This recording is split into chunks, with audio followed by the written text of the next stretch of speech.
أعوذ بالله من الشيطان الرجيم بسم الله الرحمن الرحيم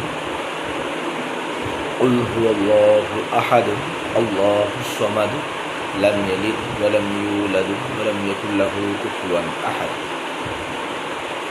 পরম করুণাময় ও অসীম দয়ালু আল্লাহ তাআলার নামে শুরু করছি। কুল হুয়াল্লাহু আহাদ, বলুন তিনি আল্লাহ তাআলা এক। আল্লাহুস সামাদ, আল্লাহ অমুখাপেক্ষী। লাম ইয়ালিদ, তিনি কাউকে জন্ম দেননি। ওয়ালাম ইউলাদ, এবং কেউ তাকে জন্ম দেয়নি। ওয়ালাম ইয়াকুল লাহু কুফুয়ান আহাদ, এবং তার সমতুল্য আর কেউ নেই। সূরা ইখলাস বা কুল হুয়াল্লাহু আহাদ সূরা আমাদের কম বেশি প্রত্যেকটি মুসলমানই জানেন, পারেন এবং নামাজের তো সবচেয়ে বেশি পড়ে থাকে। তো এই সূরাটির শানে নুজুলে তিরমিজি ও হাকিম প্রমুখের রেওয়াতে আছে, মুশরিকরা রাসূল সাল্লাল্লাহু আলাইহি ওয়াসাল্লামকে আল্লাহ তাআলার বংশ পরিচয় জিজ্ঞেস করেছিল, যার জবাবে এই সূরা নাজিল হয়।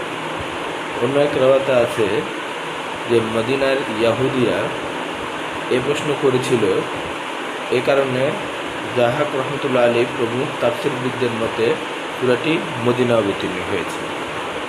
মানে এখানে বলা হয়েছে যে মুশরিকরা তুমি আল্লাহ তাআলার বংশ পরিচয়, আল্লাহ তাআলা কি কারো থেকে জন্ম হয়েছে কিনা এই বিষয়ে বিভিন্নভাবে রাসূল সাল্লাল্লাহু আলাইহি ওয়াসাল্লামকে প্রশ্ন করতে যেত, যার ফলে আল্লাহ তাআলা এই সূরাটি রাসূল সাল্লাল্লাহু আলাইহি ওয়াসাল্লামের উপর নাযিল করেন।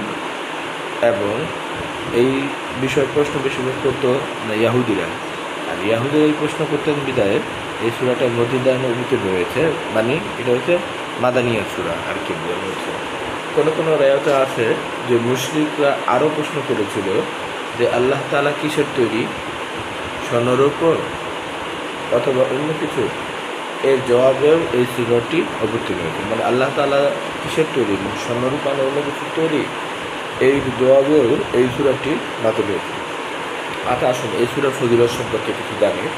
সূরার ফজিলত হতে হযরত আনাস রাদিয়াল্লাহু তাআলা আনহু থেকে বর্ণিত আছে, জনৈক ব্যক্তি রাসূল সাল্লাল্লাহু আলাইহি ওয়াসাল্লাম এর কাছে এসে আরজ করলেন, আমি এই সূরাটি খুব ভালোবাসি। তিনি বললেন, এর ভালোবাসা তোমাকে জান্নাতে দাখিল করবে। মানে সূরা ইখলাসকে সে খুব ভালোবাসে। রাসূল সাল্লাল্লাহু আলাইহি ওয়াসাল্লাম বললেন যে এই সূরাটি তোমাকে জান্নাতে নিয়ে যাবে। হযরত আবু হুরায়রা রাদিয়াল্লাহু তাআলা বর্ণনা আছেন, রাসূল সাল্লাল্লাহু আলাইহি ওয়াসাল্লাম